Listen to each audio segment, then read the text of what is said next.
Hey, hey, hey. There he is. There they are, everybody. That was Sacred Rites and Black Magic from Stormruler. And now joining us from the band, we have Jason and Jesse. Jason is on the left, your left, stage left, plays guitar and vocals in the band. And then Jesse is on your right with the drums. Gentlemen, how you guys doing today? Thank you for taking the time out and joining us. What is going on, man? Thank you for the interview, my friend. Yeah, absolutely. So nice of we usually have two people on here, so we have our second host giving you the nice introduction and talking with you guys while you're in the green room and everything like that. Thankfully, you didn't waste away. You guys are still here. So let's talk about your music and let's talk about the band, guys. Let's do it. Fuck yeah. I didn't know. I didn't expect what to say to that after, but so you guys are relatively new in the scene, at least for a lot of people's eyes. I know that you guys have been writing and doing stuff for a while, but your second album in 2 years is coming out this Friday. So let's just talk about what the early days of Stormruler were like and how you kind of evolved into this entity that we just heard. The early days were a lot of sitting in this basement, just Jesse and I, and getting stoned and drinking beers and writing music. Playing riffs. Yeah. Fuck yeah. Band wasn't necessarily planned. Yeah, we weren't like a band who like has been around for a while and toiled away in our local scene and put out a few underground albums or anything like that. Like we just kind of formed it as a project, and it kind of like formed its own life, took on a life of its own. Yeah, I was reading that. I mean, you mentioned that, but y'all did play in a bunch of bands local to y'all. Like, I know, Jason, you're in a band that I really love called Bastard, which is really fucking cool as well. But so, like, I think I was reading that you guys kind of were just doing this thing and decided, hey, let's write music together, and then this is kind of where it came. Why do you think you two kind of gelled so well? Like, what about the other person kind of like did you latch on as far as like musical influences and the way you work and everything like that? Like, how did that relationship start? We've known each other a while, but we both, I don't know, I guess we both kind of have the same mindset when it comes to music and the same taste in black metal for the most part. And yeah, I mean, Jason also plays drums, so like helps a lot. It's easy for the two of us to like that kind of the whole like rhythmic element and like structural element and like drummer nerd element of the band is like relatively easy to file away, whereas in other bands maybe sometimes it can be a chore or whatever, you know, where they're always going through drummers or no one plays drums in the band or whatever except for the drummer or whatever. Yeah, you know, I don't know if you ever played in a band where the guitar players don't have a grasp of rhythm, but yeah, I was like, that guy actually. Drummers, or like a bunch of people in the band play drums. It's like there's gonna be a lot of like riffs like this and like songs that are structured in certain ways, you know. Yeah, so it's like that just kind of like helps for sure. Yeah, the BPM of a song is at 250 and you're playing 16th notes on the bass note all the way through. It's like, yeah, that can do it. I've been there. I know. I've done that to drummers before. Yeah, that's another thing is guitar players are like, yeah, here's a song I wrote, and it's just like cut and pasted blast beat at like 6/8 tempo, like and you're like, hey, okay, we might have to adjust this a little bit. Well, let's dig into that. You guys mentioned you have similar tastes in black metal and the music that y'all like. One of the things I really like about your project is the fantasy element is so like front and center, whether it's the album art that you look at, which I want to talk about in a little bit, song titles, the way that the songs flow into each other on the albums and stuff like that. I mean, this is more like, I always feel like the amount of fantasy that you guys put into your music is sometimes reserved for like power metal bands, not necessarily like black metal bands, but yet you have the music down there. I'm curious on like, I know that there's a lot of Dark Souls influence in this and everything like that. When I listened to Under the Burning Eclipse for the first time, I thought it was a concept album, actually, the way that it flowed and the lyrics and the stories that go together. Why do you think that lends itself so well to your guys' music? Well, I personally think it's really an untapped resource for black metal framework, lyric-wise. You know, I mean, certain topics have kind of just been done to death, and like whereas I agree, like power metal tends to there tends to be like a fantasy element in the power metal world, which I also love power metal tremendously, you know, but power metal band. it's like there is, you know, plenty of it has been done in black metal before, you know. There are bands who exist and sing Tolkien. Yeah, I was about to days, say, like, you know? the early days of black metal, at least the second wave of black metal, they embraced fantasy heavily, especially especially the Scandinavian and European scene, you know.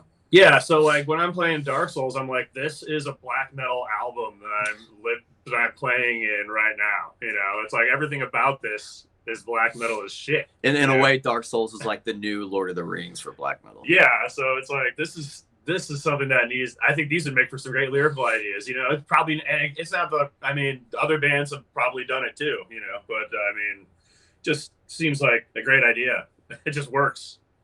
You know, yeah, I think so. We have a comment in the chat that says a lot of black metal bands look like LARPers already. Same goes for power metal. Like, yeah, I get it. You know, you want the big fucking swords and everything like that. Yeah, why not? Yeah, swords are metal. Oh yeah, fuck yeah! Like who? Like just over the top. Let's do it. So that being said, do you guys start with the lyrics and the story first, or are you a music first kind of band? I would like to say we do, but yeah, we're a music first. Yeah, but we keep lyrics in like the phrasings of vocals in mind though, and how we kind of want things to play out a little bit. So yeah, as the songs are written, we'll know where vocals are likely to be, you know, and there might be some tweaks here and there, but generally we kind of have an idea of where we want vocals to be before the lyrics are even written. So, and then once the song is written, you're like, that song kind of reminds me of this, or you know, and then other times you're like, I want to write a song about this. So a song comes along, and you're like, okay, this is going to be that song about that, you know. So yeah, it kind of works like that. Fuck yeah. So that leads me into the album Sacred Rites and Black Magic. Again, it was May of last year that Under the Burning Eclipse came out. I think somewhere around there. I don't even know. Time doesn't work anymore in my brain. That is correct. I'm curious as far as the similarities and the differences between these two albums. I know that y'all, and we'll talk about touring in a second, but I know that obviously the album coming out last year, not really conducive for a lot of touring. Is that why you felt so compelled to follow it up very quickly, or were there just so many ideas spouting out that you just couldn't contain it to one release? A little bit of both, mostly the second one. I mean, we wrote that first record, like we said, just to write it. And then very shortly after started writing stuff for this album. But like we said, the band wasn't playing. So it took us 1.5 years to actually, you know, just record it here and there. And then when we finally recorded it and wanted to get it out, we wanted to get it out because we wanted to record the next stuff already. Yeah, we had a bunch more music going. So yeah, like you said, it was kind of a little bit of both. I mean, it was like we did have a bunch more music already kind of at the ready. And then when the opportunity came, like, well, hey, let's start working on your next record. We were like, please, yes. You know, it's like, we want to do this. Yeah, because like and it was also kind of fun to get it done a little quicker. You know, as the first record, we kind of took our time because we could, you know, but it was a little more fun to have like a set timeline that was significantly shorter as far as like the recording of it and stuff. So. And plus, at the time of the release of the first record, or like the entire album cycle in general, COVID was still like, for the most part, in full swing. So we had nothing better to do. We couldn't go out and tour a whole lot. We could tour a couple times, but we still had a shitload of regulations and everything. So yeah, we didn't really have the opportunity to like go play a show, like write 5 or 6 songs and go play a show and see how it went, you know. So we were just like, let's just make a record and throw it out there in the COVID infected world that exists digitally now and see how that goes. Yeah, it's interesting to see different bands' journeys with that, whether it's, well, we released something that was already done before the pandemic and now we have nothing to do after that, so we'll just write something. Or, you know, hey, we've been sitting on something for 3 years, basically, and already have the follow-up written, but we need to release that first one first, you know? It's always interesting to see the journey that you guys take. So what can we expect on this? Are you going full bore into the Dark Souls saga? Are you creating your own fantasy world in this one, a la like an Immortal or something like that? Like, what can listeners expect to be bludgeoned with this time around? Yes to both. We've got a couple Dark Souls songs, couple like Bloodborne songs, but then we have a couple songs that I wrote some lore for, and then a couple songs about a book he read, and then some historical songs. So it's a little bit of everything. It's kind of like the last record where lyrically it's not a concept record, but it still kind of flows together like one. Yeah, I wrote a song about the Stormlight Archive, if anyone's read that, and Jason had a song or two that he penned like from like some original ideas he had, and I believe there's a Skyrim song or two. Yeah, there is a Skyrim song on there actually. Yeah, so yeah. Or Elder Scrolls in general. There's actually 2 Elder Scrolls songs on there now that I think about it. yeah. So just like general lore that lends itself to black metal, you know. I mean, there's no real like rule. It's just kind of like whatever we're feeling. So yeah. those are the forthcoming topics that we at least have lyrics on. There you go, everybody. Prepare yourselves to a journey through the dark depths, then. Speaking of dark depths, y'all did a pretty massive tour earlier. I guess it was like late spring, early summer on the Devastation of the Nation tour with Rotting Christ and Borknagar. I missed y'all in Nashville. That was the day that Trevor passed away, and I didn't get to the show on time. But what was that like to get out and play some shows, especially with bands like Rotting Christ and Borknagar? It was incredible. It's what we needed.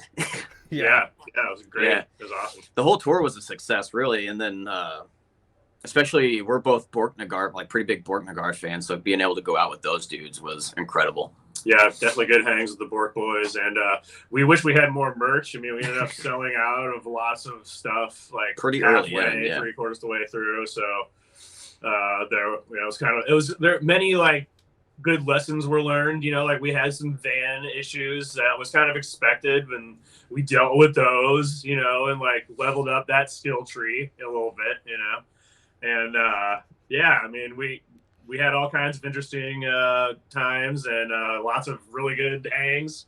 Being able to get in front of people, like a lot of people, was big for us. Yeah, there was good crowds every night, and despite playing first, we still had like a good amount of people in there every time. So it was perfect for us. Yeah, it was awesome. Yeah, love to hear that. Anything, any other than the Gremlins destroying your van? Anything popping out like when you think back on that tour, like the biggest memory that sticks with you? One of them being the drive out there. Oh my God, yeah. We're from St. Louis, so we had a 24-hour drive. 30-hour drive Jesus to fucking Christ. Berkeley, California. Yeah. But we get to Reno, Nevada. We're driving through Reno because we're playing near San Francisco the first show, so we're going through the north. And we get up to Donner Pass, and we get stuck in traffic for like an hour. We thought somebody, like there was a wreck or something, but out of nowhere it starts snowing. It turns out everybody was putting on tire chains. So like another 45 minutes into this drive, we're like 2 feet in snow. We get pulled over by a chain inspection and told we had to buy tire chains and put them on, and Jesus. All kinds of shit. $120-something expenditure just right then and there. And then an hour and a half, 2 hours later, we were next to the beach. Yeah. Like extreme weather hit us like out of nowhere, you know, which is like, I mean, I guess unexpected, but yet expected. I mean, because we knew it's something weird. One of the many lessons we learned. Yeah. So, yeah, the terrain of the U.S. can be quite beautiful, but also quite treacherous. Unforgiving is a word for it. I'm glad that you guys didn't end up resorting to cannibalism on that. No, yeah, seriously.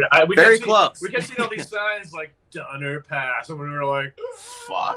Yeah, so that was interesting. Fun. Yeah, I listened to a podcast series on the Donner Party. I guess it was like... It was the last podcast on the left. It was so good, man. It's just like knowing what they went through and like being right there, be like, oh shit, we get stuck in there even today with actual technology. Like, what the fuck were they thinking?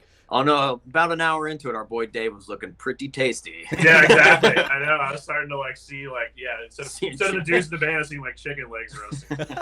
You see the head turns into like a big like turkey. a coyote and a roadrunner. Yeah. Well, hey, and at least you have tire chains now. You can work that in your stage setup somewhere, so that you can just like they're both decorative and utilitarian. I actually retired the bullet belt. I'm just now wearing tire chains now. The new thing, the new hotness. Amazing. One of the last things I wanted to talk to you about is the album art for this one. You guys worked with Giannis Nakos again, who did the first album art for you, and who's I've been seeing everywhere. It seems like the past couple of years, like been doing art for Evergrey, Oceans of Slumber, I think Amaranth, bunch of other like really really cool bands. What was it like working with him, and what was the general idea that you wanted for this cover this time around? Because it's a very different look than the first album. It was easy yet again. Giannis is pretty easy to work with. Obviously, he killed it on the first record, so it was a no-brainer almost that we were wanting to pick him for the second one. But I mean, we gave him the record, gave him the lyrics, and like gave him a couple ideas to go off of. And how Giannis usually works, it's we tell him, you know, this is the idea we want, this is like the direction we want, and then he just like takes it and gets the creative liberty and goes to town on it. I think it's like one revision we usually do with him. Oh wow. Yeah, and it was interesting that it kind of resembled Renala from Elden Ring, yeah, which I had like just played, which was unintentional, but it does, and it looks great. Yeah, I was like, oh wow, yeah, this is kind of interesting. So we named the blue variant of the vinyl Lucarian Gray, or Lucarian Blue. We do have Fogwall Gray and Lucarian Blue. Fuck yeah. And now you'll tell everybody that was planned all along. You knew. Yeah, but Giannis is a great dude to work with, and definitely recommend him. You know, for any of your artisan needs. Pay attention, young bands. Yeah, for sure. Second to last question that I'm going to ask you. The last question is one that my co-host, who's not here, Corey, usually asks. But the second to last one is a pretty easy one, and it's just, what are you most looking forward to about having this album out this Friday? Looking forward to the stream this Friday. That's going to be on Black Metal Promotions. Oh fuck yeah! And then got a record release this weekend, actually. Got a show here in the hometown. With a bunch of big stacked lineup from like all the cool and good metal bands here in the city. Then we're going to Puerto Rico for a gig. Mm-hmm. And then, so I guess to answer your question, just looking forward to seeing people jamming when we play these new songs, you know, that they haven't heard yet. Finally getting a tour on the record. We played a couple of them on the Devastation tour, and they went over quite well. And can't wait to whip some more of them out, and just can't wait to see if people think that if people seem to like the first one, so we're hoping that they think this one is as good as, if not better. Fuck yeah. Love it. Love to hear it. All right. Last question. This is the really important. I have to build this one up for my co-host who's not here. This is the super important question. This one's for you, Corey. This will define your careers from henceforth, everybody. Jason, Jesse, what is your favorite dinosaur? Well, I'm going to have to say Stegosaurus, without a doubt. Fuck. Love the steg. Man, I should know this because I've nerded deeply on Ark. Oh, yeah. But I don't know. Maybe a Utaranus. What does that look like? It's like a big furry T-Rex. Oh, so it's a T-Rex you can cuddle? It's not feathery. Yeah, it's feathery. You know, dinosaurs have feathery. feathers, I think we've learned as of late, right? I mean, we always knew the birds were descended from them with the hollow bone structure. I might make that up. I don't know. But either way, there's something about feathers. There's been lately discoveries that, you know, people are starting to get rid of the idea that dinosaurs have this like scaly lizard skin, and we're actually rather feathered. The first time that I ever saw an artist's rendering or like concept of a velociraptor with feathers, I about lost my mind. I was like, what world have I been living in for this year? Everything is a lie. I thought it was Big Bird. Yeah, basically. So, Jason, Jesse, all right, so Stegosaurus and what was that, the Uranosaurus? Yes. Fuck yeah. There it is. We'll put that on the graph. Yeah, I mean, how many people say Stegosaurus? I mean, it's probably a pretty popular one. Yeah, Stego? It's not super common, but it's more common than you would think. So biggest ones I think are Velociraptor and T-Rex, and then the next ones after that I would say are Brachiosaurus or any long neck dinosaur, and then a Brontosaurus. Yeah. You know, the amount of time that has elapsed between the existence of Stegosaurus and the existence of T-Rex is actually millions and millions and millions of years longer than the amount of time that has existed between the time of man and the time of T-Rex. Put that in your pipe and smoke. I know, dude. This has been Dinosaur Facts with Stormruler, everybody. Yeah. Stego was long before T. Or maybe the other way around, but either way, they were nowhere near each other. It's like, well, I don't know which it's either right or completely wrong, but either way, there you go. Fuck yeah. Jason, Jesse, thank you so much for this amazing conversation over here. I know we descended into dinosaur lore after that, but yeah, why not? Hey, who I'll knows? talk dinosaurs for days. Next album from Stormruler is going to be a concept album on Ark lore, everybody. So just like get ready for it now. Not too bad. Some See, this is how it prehistoric, happens. This is how it happens. See? prehistoric black metal. We're bringing it in.